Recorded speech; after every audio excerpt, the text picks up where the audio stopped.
Dober večer, cenjene gledalke, spoštovani gledalci. Moje ime je Aljuš Pertinač. Sem človek sredinske zdrave pameti, občasno hodim v cerkev, če to želite slišati, in sem socialno usmerjen. Tako se je poslancem predstavil kandidat Marjana Šarca za ministra za notranje zadeve, štabni vodnik Boštjan Poklukar. Evo, to je gospod Poklukar na fotografiji. Mi mu seveda lahko odgovorimo, da tega, kar je povedal na predstavitvi, od njega res nismo želeli slišati. Vi pa gledate oddajo Faktor na TV3. Resnica boli, komentarji še bolj. Danes bomo za vas komentirali cerkev in morala.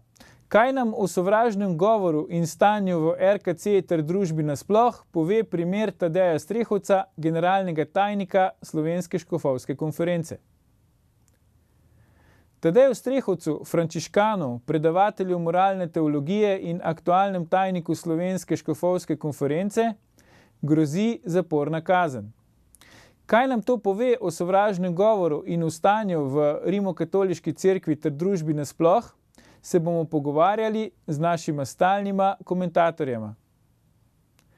Normo Korošec in Bojanom Požarjem. Dobrodošla. Živijo.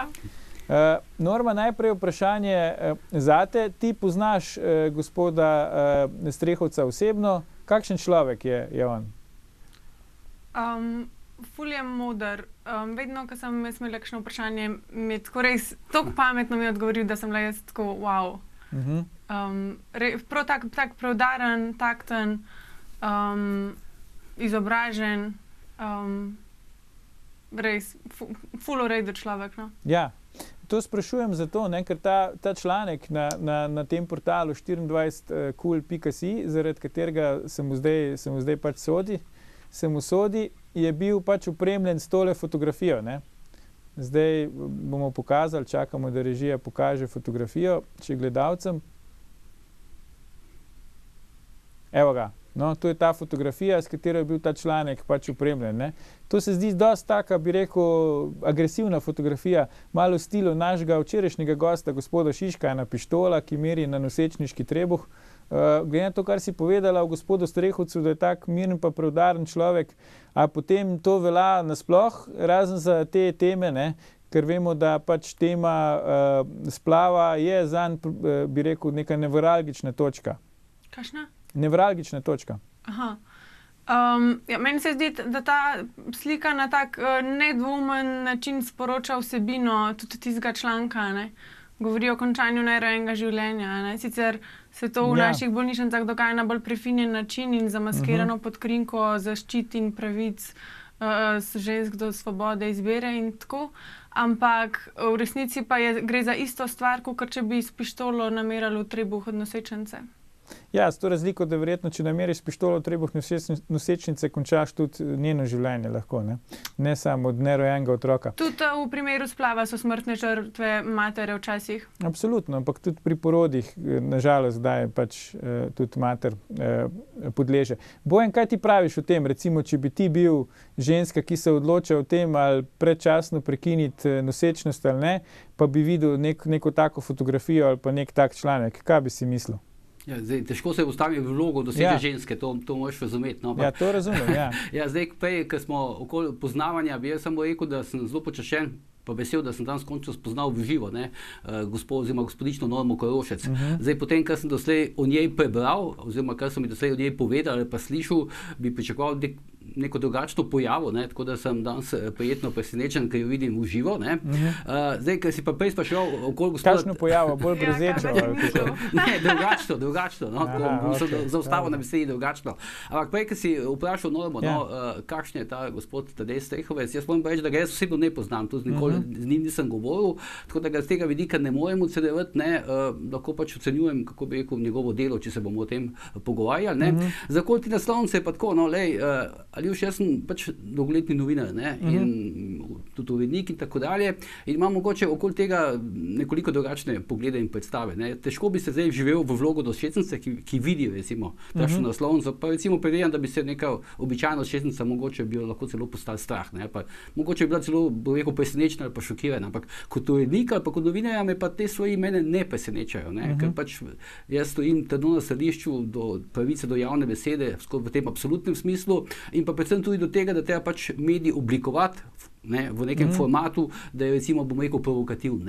Kot novinar ali pa urednik recimo tega ne bi negativno ocenil, zdaj v vlogo doščetnice pa, kot sem rekel, se pa res težko postavim. Ne, saj zato sprašujem, ker ta proces, ta pač kazenski proces, ne, kjer mu grozi tudi zaporna kazen, gospodu Strehovcu pač temelji na tem članku, ne, katerega pa mislim, da ne samo na naslovnici, fotografija. Tudi na vsebini. Ne, na vsebini in pač, ampak del tega je tudi ta fotografija. Ne. Sej, če gremo zdaj na vsebino, Norma, recimo, tu imamo zdaj diametralno nasprotno stališče. Imamo eno stališče, ki pač podlaga, ki je podlaga tudi za ta proces sodni, ne. Imamo pa drugo stališče, ki ga zastopa tudi Aleš Primc, pač predsednik vaše stranke, ne. Vsi smo Tadej Strehovec. Zdaj, kje je tu zdaj ta ločnica? Zakaj je to tako pomembno vprašanje recimo za vas, da se vam zdi, da na podlagi tega procesa da gre tukaj za pregon pač nasploh katoliške vere v Sloveniji in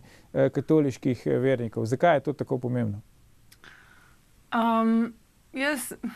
Meni se zdi, ne vem, zakaj so spravili zdaj na Tadeja po več kot 2 letih, odkar je bil objavljen ta članek. Če bi bilo to res tako sporno, bi to... Ampak oprosti, ko praviš spravili, kdo spravil? Zdaj pravosodni sistem? Pač ne vem, kdo se, pač tisti ljudje, ki so se spravili na njega, zdaj, da je to zdaj po vseh medijih in da je to ratalo zdaj problem. A lahko samo nekaj uskočim? Izvoli, Bojan. Sam to bi mogoče rad Normi povedal, da nič ni nenavadnega, če se sodni procesi zopet ko začnejo šele po 2 letih. Velika večina sodnih procesov proti meni se začne tudi po 2, 3 ali celo 4 letih. V Sloveniji je to kar standard. Tako da v nekem momentu pač priješ na vrsto. Več časa, ko mine, boljše je. Ampak okej, izvoli, Norma, nadaljuj. Drugače se mi pa zdi, v naši ustavi je zapisana pravica do ugovora vesti in če imajo določeni zdravniki recimo to stališče, da ne bodo opravljali splavov, ker se jim pač to ne zdi etično in je v nasprotju z njihovimi moralnimi načeli, ne vem, zakaj bi pol kriminalizirali ljudi, ki imajo pač isto mnenje, ne? In razglašali to za napad na neke človekove pravice in svobodo.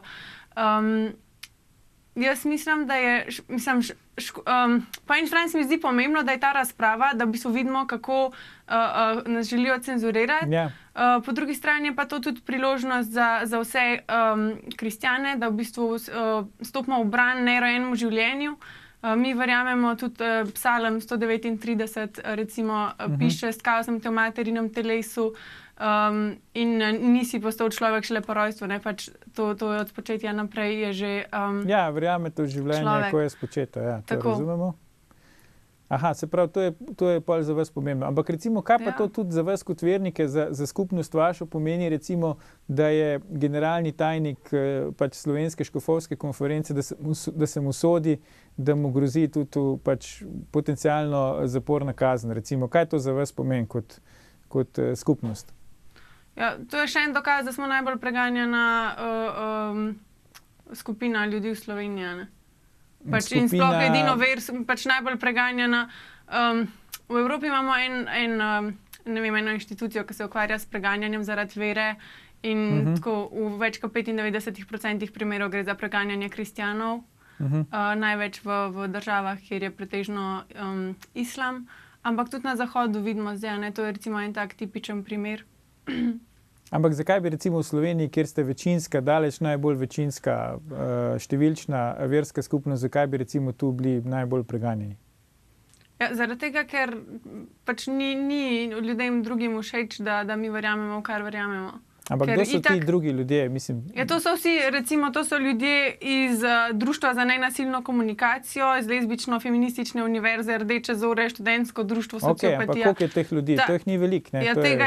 So pa na ključnih pozicijah, ne? Parkirali so se v nevladne organizacije, ki so mastno podprte z javnim denarjem in pač cele dneve razmišljajo samo to, kako bodo črnili krščanstvo in kako bodo propagirali te LGBT vrednote in migracije in take stvari. Ampak zdaj, če tako pogledamo, ne, Bojan, kaj se tebi zdi? Recimo na eni strani imaš Rimokatoliško cerkev, ki obstaja praktično 2000 let, ne, in je ena najmočnejših tudi svetovnih inštitucij, ne. Na drugi strani imamo pa to, kar pravi pač norma, ne. Recimo neka društva in tako naprej, neke skupine, tudi neki intelektualci itd. Ne. A je to nekako, se tebi zdi, da je to neki enakopraven boj, ne? Ali vendarle tukaj gre za boj Davida z Goljatom?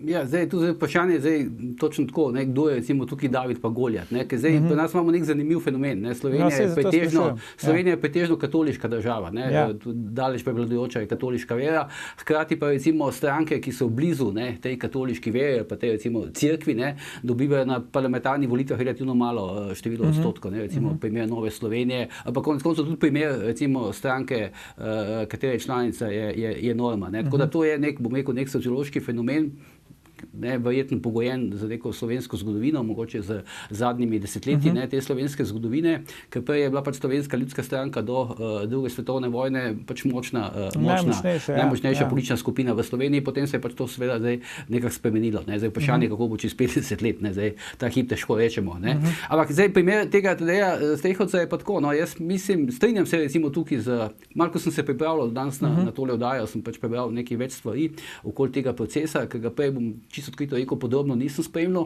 ampak se bi tu nekaj strinjal z nekaterimi kolumnisti, recimo, ki so daleč od tega, da bi bili na isti politični strani, kot je recimo Stejhovec, pravijo, da bo ta proces na nek način absolutno padel slejko prej na sodišču. Jaz se s tem načeloma strinjam, ker potem, ko sem prebral, kaj je bilo objavljeno in zakaj pravzaprav preganja sodišče Tadeja Stejhovca, mislim, da se bo dejansko zaključila zgodba na sodišču njemu v prid, ne? In zato pravim, da je težko govoriti o tem, kdo je David in kdo je Goljat, ker se lahko, Aljuš in Norma, lahko se zelo zgodi, da bo Tadej Stejhovec iz tega procesa odšel kot nek, kako bi rekel, nek mučenik ali pa nek heroj, no? Ker dejansko... Ampak to verjetno ni motiv, da ga procesirajo, da bi bil mučenik. Ne, jaz se celo strinjam, mislim tudi, da je dejansko tukaj na nek način sodišče mogoče padlo pod nek vpliv nekih mnenjskih voditeljev, ne, na drugi strani od katoliške cerkve, ki pa so dejansko v medijih izjemno močni. Ne, in mislim, da imajo podporo, običajno imajo podporo nekega pravosodnega establishmenta in mislim, da se je to v tem primeru zgodilo. Tako da velika zgodba bo gol tega procesa, medijsko se bo to odlično pokrivalo, spremljalo in tako dalje. Na koncu bo pač potem, po mojem, gospod Stejhovec oproščen. Ampak to nas mora pol verjetno skrbeti, ne? Zdaj oba sprašujem, če recimo pravosodje pade pod vpliv nekih javnih mnenj, ne? Ali so to številčna ali niso številčna in gre zavestno, ne? Če te prav razumem, Bojan, ocenjujejo ljudje, da gre zavestno v nek proces, ki že naprej vejo, da ga ne morejo dobiti, ne? Ja, no, zdaj, to je težko reči, no, ker nikoli ni pač, pri nas je problem tudi, bom rekel, pravosodja, ne, tudi ta, da se pravzaprav z razliko recimo v nekih bolj urejenih državah, pa ni mogoče predvideti, kako se bodo končale te recimo tiskovne tožbe. To je v primeru neke vrste tudi napol tiskovna tožba, ne. No, recimo, pa pove neki procent. Sam da še končam, okay. Ker odzuni recimo odvetniki, ne, teh velikih medijskih hiš sodelujejo tudi v pripravi kakšnih učljivih prispevkov. Recimo konkretno okoli te podobne teme. Lahko smo gledali film Spotlight, ne, kjer so recimo novinarske tekste, ne, te Boston Globa, ne, predno so pač, rekel, kako rečem, po narekovaji napadli katoliško cerkev v Bostonu, so jih pregledali odvetniki, ne, ali stojijo ali ne. Pri nas pa to ni mogoče, ker ti že sami odvetniki povedo, da je sodna praksa tako nejasna, da niti oni ne morejo, niti z najmanjšo gotovostjo povedati, ali bo v tem primeru prišlo do tožbe, kaj šele kakšen bo izid sodnega postopka. Za medije je pol problem, pa za ljudi, ki nastopajo. To je velik problem za ljudi. Ampak je pa nekaj zanimivo, nekaj je pa zanimivo pri tem procesu, ne, da ta portal 24cool.si, če se ne motim, da naj bi šlo tudi za nek zaseben projekt, ne, gospoda Stejhovca. Ne. On naj bi ga imel kot skozi status samostojnega podjetnika, hkrati pa bil, kako bi rekel, viden predstavnik katoliške cerkve, tu pa nekaj ne gre skupaj. Jaz mislim, da dejansko je ta portal zanesljivo bil narejen za podporo cerkve, ker ne mogoče, da bi tako velika inštitucija dovolila svojemu vidnemu predstavniku, da bi se šel nek medij izven konteksta tega. On ni nejavna oseba, ni privatna oseba. Na vsak način je to, kar se dogaja, na vsak način ni povezano samo s Stejhovcem, to ni njegov zaseben posel, ampak je zagotovo povezano z cerkvijo. Evo, Norma, izvoli, imaš še približno minuto, preden gremo na prve oglase. O našem sodstvu bi jaz rekla to, da tisti, ki vztrajajo, pa pridejo do Evropskega sodišča v več kot 90% primerov, pol dobijo tožbo oziroma karkoli je že bilo. Tako da je naš pravni sodniški sistem čist nerelevanten. Pač nekaj se dogaja, na koncu nekaj pride ven, vsi smo presenečeni, pol pa čez toliko časa pa še tisto, kar je bilo, pa je bilo skregano zdravo pametjo, pač spet pride nazaj, tako kot bi mogli biti, ali iz Evrope, ali pa pač sami razveljavijo. Ampak kdo je zdaj tu na zatožni klopi? Je Strehovc na zatožni klopi, je katoliška cerkev ali kdo tretji? No, to pa je, se mi zdi, Aljoš, pa mojem izjemno pomembno, če ne celo ključno vprašanje. Ja, to se sprašujem. Vsi, ki zagovarjajo svetost nerojenega življenja, ne? Okay. Pač to je Tožniki napadeno. so pa vsi, ki zagovarjajo pravico do splava, ali kako? Zagovarjamo. Kaj? Nisem slišala, hotel sem reči, so pač na strani tožnikov vsi tisti, ki zagovarjajo pravico do splava. Ampak zdaj nam je predvsem so na strani teh, ki so podpisani bili v tej pobudi. Se bomo nadaljevali po oglasih, brez skrbi. Nekam ste prestrašeni, danes oba, pa ne vem zakaj. Ampak bomo to razčistili v drugem delu oddaje. Oglasi so oglasi. Vrnemo se po oglasih, ko bomo nadaljevali s komentiranjem cerkve in morale. Ostanite.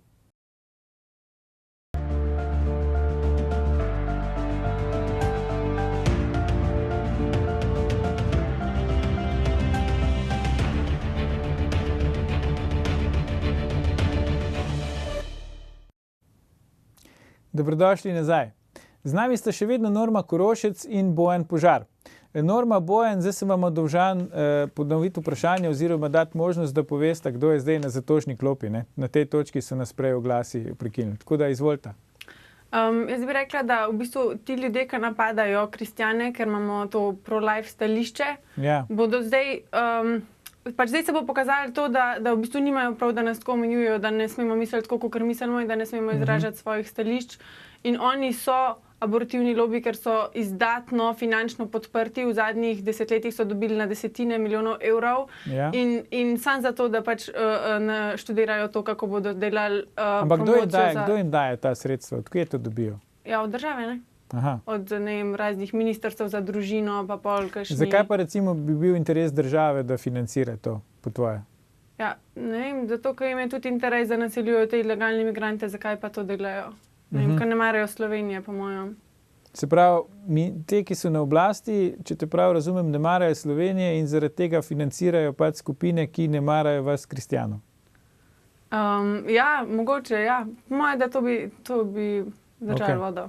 Bojan, kaj ti praviš, kdo je na zatožni klopi? Ja, zdaj tudi, če jaz prav razumem, ima Norma v misli neke nevladnike, ne? Sem jaz pravilno razumel, ki se napajajo pa z nekim državnim denarjem. Vse to v tistem seznamu, ki ga je objavil 24 kul, sem videl, da gre za neke take osebe oziroma inštitucije. Ampak jaz pač sem pristaš, sem zagovornik pravice do splava. Ampak nisem pa med temi tožniki. In spoštujem tudi ljudi, pač, ki mislijo, da bi treba bilo splav prepovedati. Ker jaz pač mislim, da treba se o vsaki stvari v neki demokratični državi se moramo in se lahko pogovarjamo. Jaz ne ocenjujem, da bi bila prepoved splava nekaj, o čemer se ne bi smeli pogovarjati. To sem tudi že povedal spomladi v tej predvolilni kampanji. Ampak tukaj pa zdaj formalno je tožena stranka pač gospod Tadej Strehovec. Ampak dopušča pa možnost, da si mogoče skupina ljudi ali pa zelo veliko ljudi, katoličanov recimo, domišlja, da so na zatožni klopi oni.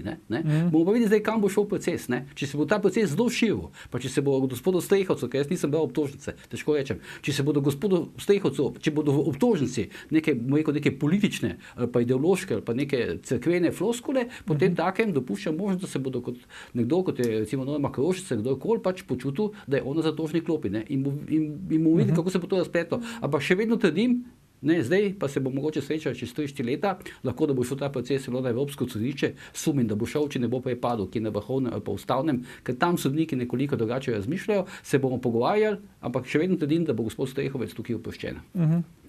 Ok. Norma, bi še ti dodala kaj okrog tega?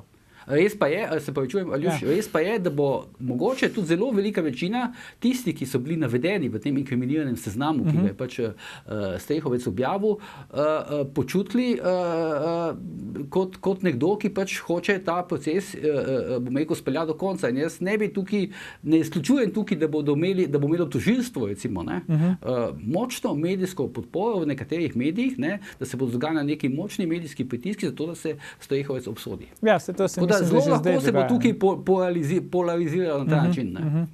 Sploh ne vem, zakaj se bi oni kaj pritožili, pač so oni sami podpisali to pobudo za zaščito pravic žensk, da splavijo svoje otroke. Mi temu rečemo, da je to umor nerojenih otrok in pač kaj? A ni?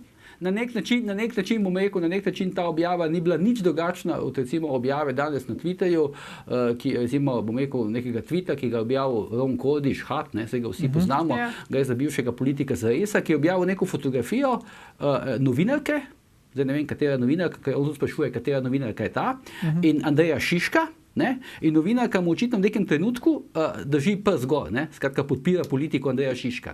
In zdaj je on objavil... Ali pa je boli prst, ampak on je objavil to fotografijo in sprašuje, kdo je ta novinarka, ki podpira Šiška. Skratka, objavil neki žin tiralico, ker sem videl potem tudi, da se je svet na kanalu na Twitterju oglasil, ni naša novinarka, Nadina je takoj napisala, ni naša novinarka. To je neke vrste tiralica, to, kar se očita Strejhovcu, da je objavil pač seznam ljudi, ki napadajo tiste, ki so pač za prepoved splava. Ampak kdo je zdaj po vajinem mnenju kriv za to, da ta dialog uhaja iz okvirov tega, kar pač je svoboda govora, pa neka pač normalna izmenjava mnenj? Je ta krivda porazdeljena ali je samo na eni strani? Pa če je na eni strani, na kateri strani potem je? Mislim, da je krivda na teh ljudeh, ki pač nam ne dovolijo, da mislimo, kar mislimo in da stvari pomenujemo pač tako, kot v resnici so. On jih pač vedno zamaskirajo v lepe besede. Sej poznamo te njihove levičarske propagande, enakost, strpnost, toleranca, pravica ženske do odločanja o lastnem telesu. To se vse to lepo sliši, v resnici pa gre za umor nerojenih otrok, jim trgajo rokice pa nogice, ki so še v maternici. In še to bi rekla, Požar nam reče ves čas, da smo mi tisti, ki bi radi prepovedali splav, pa sploh ne gre za to. Jaz si ne želim, da bi v Sloveniji bil prepovedan splav, ampak si želim, da ne bi bil potreben. Da ne bi bil potreben, da bi za vse ženske, ki se znajdejo v krizni nosečnosti, najdali druge rešitve. Ne bo to, ne vem, če rabijo denar, da se jim da denar, če pač res ne želijo imeti otroka, da se najde nekoga, ki posvoji tega otroka. V Sloveniji imamo več kot 500 parov, ki čakajo, ki so neplodni za otroke. In pač tle še ful veliko prostora, kaj lahko naredimo. In mislim, da bi nekaj zdaj prepovedali splav, tako generalno to sploh ne bi bila dobra rešitev, ampak bolj, se pravi, pomoč ženskam, to, ko dela recimo Zavod Živim, če si v stiski, daj poklična, zdaj bomo videli, kaj lahko naredimo, vse ti zrihtamo za obleč, posteljco, stanovanje, službo, karkoli, sam imej tega otroka, ki je vredno, da ga imaš. Ja, sej, to so lepe želje, ampak nimamo, ne vem, imamo kje situacijo na svetu, kjer bi pač bile take razmere. V bistvu jih ni, tudi tam, kjer je splav, pač je pravica do splava bistveno bolj omejena ali pa je celo prepovedana, razen če gre za reševanje pač življenja matere, se tudi dogajajo, ilegalni splavi in tako naprej. Se pravi, kje imamo zdaj to situacijo, ki ti praviš, Norma, jaz si želim, se to je lepo si želeti, ampak je realno pričakovati, da bomo kdaj živeli v taki družbi, kjer bo vsak otrok zaželen in bomo za vsakega otroka poskrbeli? Ne vem, ni to malo utopično? Jaz mislim, da še vseeno bi lahko, pač tudi, če imaš pravico do splava, dajmo nam iz tega pravico do posvojitve, kaj isto je. Pač samo 9 mesecev še ženska počaka, rodi otroka in pol pač je to. In ne trpi za postabortivnim sindromom, ne more se poškodovati njena maternica v postopku splava, pač ta otrok še vedno bo živ, tudi če se bo ona kdaj premislila, bo ugotovila, to je bil res otrok, ni bilo eno tkivo, ki sem ga dala ven, zdaj bi jaz rada imela stik s tem otrokom, ker to sponovati mame slej, prej pridejo do tega, da v bistvu so bile zavedene in da so jih v bistvu nalagali, da so jim rekli, da to ni bil otrok in da pač ni nič kaj tazga in da bo vse v redu, ker ni vse v redu. Pač psihološke posledice, ki jih nosijo ženske, so grozne. Ful velika samomorilnost, zloraba drog, alkohola, krivda, depresija, nevroza, pač mislim, pa še bi lahko naštevala, tega res veliko in sam s tem, da se donosi otroka in se ga da ljubečim staršem, posvojiteljskim, bi rešili že tle več kot polovico problemov. Zdaj, če gremo mogoče še na drugo neko tako vprašanje, si hotel kaj dodati, Bojan? To sem želel pač odgovoriti na tvoje vprašanje, ker zdaj je bila norma malo daljša. Hotel sem samo reči, da ta proces je po mojem posledica dve stvari. Prvič je to posledica nekega kulturnega boja, ki pri nas traja, ne? To v tem se verjetno ne moremo spet dovedati, pa vsake toliko časa izbruhne, ne glede kdo je pač v nekem konkretnem primeru kriv za to, da tistem trenutku izbruhne, ampak to je pač kulturni boj med levico in desnico, recimo ali pa med cerkvijo, pa med nekimi liberalci, Po drugi strani pa ta nejasen pojem, znotraj pravne države v Sloveniji, kaj je pravica javne besede, kje se konča svoboda tiska in podobno. Ta dva konteksta, po mojem, tukaj se prepletata. In bo zanimivo spremljati ta proces, Ja. Zdaj, če gremo še na neko drugo vprašanje, ki je tudi v kontekstu tega kulturnega boja, kot ti praviš, Bojan, to se pravi debata o spolni usmerjenosti glede istospolnih usmerjenih ljudi. Imamo eno napoved, sem našel predavanja očeta Strehovca na Don Bosco mladinskem centru, bojo v režiji to pokazali. Tole zdaj sicer ne vidim, koliko se kaj vidi, ampak za gledalcem povem, mladinski gost, dr. Tadej Strehovec, in potem so napisane tam teme, o katerih bo predaval, in potem so tu teme tipa homoseksualnost kot bolezen, kako se da tega z molitvijo v bistvu preprečiti, da zboliš za to boleznijo, kako se da to bolezen zdraviti in tako naprej. Zdaj, vprašanje za vaju, so to teme, ki so recimo primerne za nepolnoletne, se pravi mladostnike, če po drugi strani ta stran katoliška ali pa cerkev učita ravno tem, ki smo jih prej omenjali v prvem delu oddaje, da oni neko svojo propagando širijo skozi šole in tako naprej pri otrocih. Zdaj, vidva res verjamete, da je pač homoseksualnost bolezen, ki se da z molitvijo odpraviti ali pa preprečiti? Jaz to ne verjamem, kaj bo Norma odgovorila. Zdaj, pa tudi mislim, da ima cerkev veliko tovrstnih problemov znotraj sebe, tako da je mogoče, bom rekel, ni glih med prvimi cerkev tista, ki bi lahko o tem predavala. Ni tista, ki bi lahko prva vrgla kamen, ne? Ja, recimo. Norma, kaj ti praviš o tem? A je tu, gre tu za neko dvoličnost, ne? Jaz vem, da je do nekega leta točno je bila drugače homoseksualnost na seznamu bolezni, psihiatričnih ali nekaj takega. In to je edina bolezen, ki je bila odstranjena z tega seznama na popolnoma neznanstven način z glasovanjem. Se pravi, če so do takrat imeli, je bilo uveljavljeno, da spada to med bolezni, pa so se pa v bistvu odločili, glasovali so tako. Ni hecno, da ti, ki verjameš v višjo silo, da tukaj zdaj na znanost prisegaš, ne? Ker recimo lahko bi ti vrnil sproti vprašanjem, na katerem Vatikanskem koncilu so se odločili z glasovanjem, da je pač Marija bila v nebo vzeta, ne? Jaz teh faktografskih podatkov v glavi ne držim, zato imam Google. Tu so glasovali, se pravi, ni to nekaj, kar je bilo že od vsega začetka, del pač izročila ali pa svetega pisma. Ampak cerkve učitajo neznanstvenost, čeprav se v bistvu večino stvari, ki jih cerkev uči, znanost če dalje bolj potrjuje. Naj bo to recimo čisto ta naša današnja tema, se pravi svetostne rojega življenja, otrok čuti, ima srčen utrip že po 3 tednih, ima rokice, nogice, sanja, sliši, oni se pa delajo, da ni nič, in zdaj jaz homoseksualnosti kot take nisem toliko raziskovala, da bi vedela, in tudi ne vem, kaj točno so povedali na tistem predavanju, jaz glede na to, da je bil članek, glede na to, da je bil datum tega predavanja 23. april, to verjetno ni za drugo leto, ampak je to že bilo, tako da ne vem, kaj so tam pol tudi povedali, lahko da so pač zastavili tako provokativno, da to je zdaj bolezen, zdaj pa bomo pogledali, kaj bodo povedali, pa so pa mogoče rekli, da ne vem, da so eni ljudje bolj nagnjeni, čeprav jaz, ko sem poslušala kakšne recimo še znane osebnosti tudi, ki so homoseksualno usmerjene, pa si v bistvu niso tega same zbrale, pač pravijo vsem, da znanost potrjuje to, da ni naravno, ampak da je v bistvu mešanica genov pa okolja, recimo, ne vem, če se spomnimo, ful velikrat takrat pri družinskem zakoniku, ki je bila ona gospa, ki je imela homoseksualnega sina in je pač moj sin ne bo mogel imeti otrok, kako grozen. Pač jaz sem takrat velikrat slišala, da je bilo to zelo tako pikro, ampak da pač kako pa ne bo tak sin homoseksualen rato, če ima pač prva ženska, ki ima stik z njo, je pač taka, da se mu lahko zamerijo vse ženske. In pač tudi to je možno, Imaš pa tudi recimo Luca Di Tolve, je napisal knjigo Bil sem gej in on je pač bil gej in pol je ugotovil, da je bil gej zaradi tega, ker je pogrešal očeta in ker mama ni bila pač to, kar bi mogla biti in je pol te stvari razrešil in se je pol poročil žensko in ima pač otroke in je vse in je pač straight.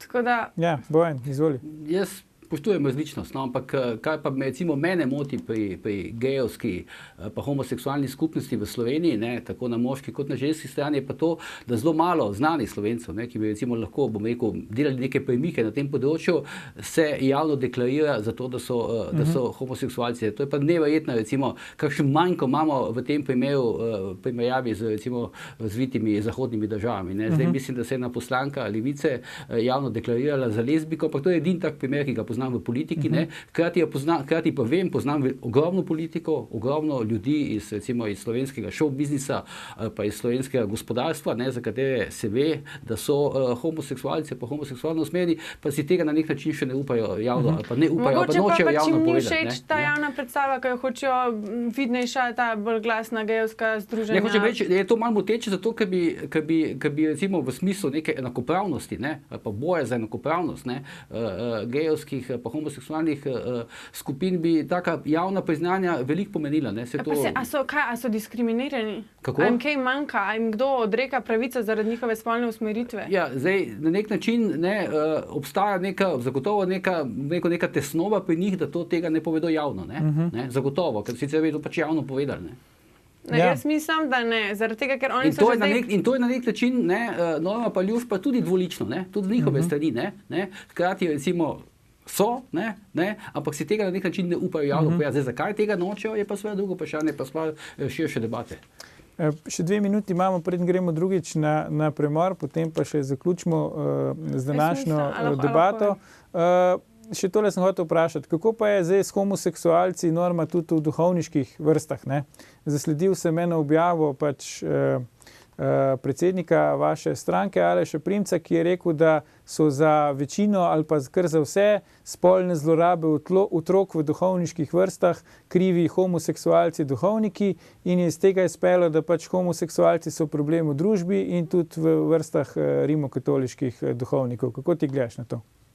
Ja, gotovo je nek procent duhovnikov tudi homoseksualno usmerjen.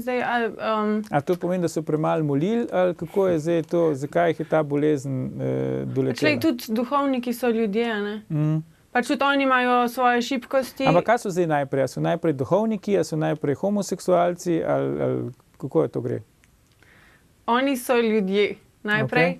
Ok, pol so verjetno moški. Ja. Pol pa ne vem, kako grejo po vrsti te osebnosti. Na ta način Norma se je zdaj nekako posredno pa avtomatično distancirala v te izjave, ne? Ali je še Primca, če sem jaz to razumel. Ne moreš se uživeti, kako se ti nisi mogel v nosečnico uživeti, ki pač razmišlja o splavu, tako se verjetno ne more v moškega duhovnika. Ampak to je problem pač katoliške cerkve, ker ženskam ne pusti, da bi upravljale duhovniški poklic, ne? A ja, tam, kjer pa imajo ženske to pravico, pa ni nič zlorab otrok. Ne, nisem tega rekel, samo hočem reči, da... Ja, pač isto je, kaj, ali pa še slabše. Tudi celibat je velik problem, ne? No, sej, ne. Ampak to je skoraj še tema za... Ne vem, če se Norma s tem strinja, ampak jaz mislim, da je celibat velik problem, ne? Ja, ne. Jaz mislim, pač imaš tudi, se pravi, ne vem, druge krščanske veje, je pa dovoljen, da se duhovnik poroči, pa ne če tam kaj manj zdaj zaradi tega pedofilije. Ne, sej nisem tega rekel, ne, samo hočem reči, nismo se mogli živeti, ampak glede tega celibata bom nekaj povedal, ampak potem, ko pridemo nazaj. Skratka, gledalci, gledalke, ne odhajajte, vrnemo se po oglasih, ko bomo s komentatorjama podali zaključne misli.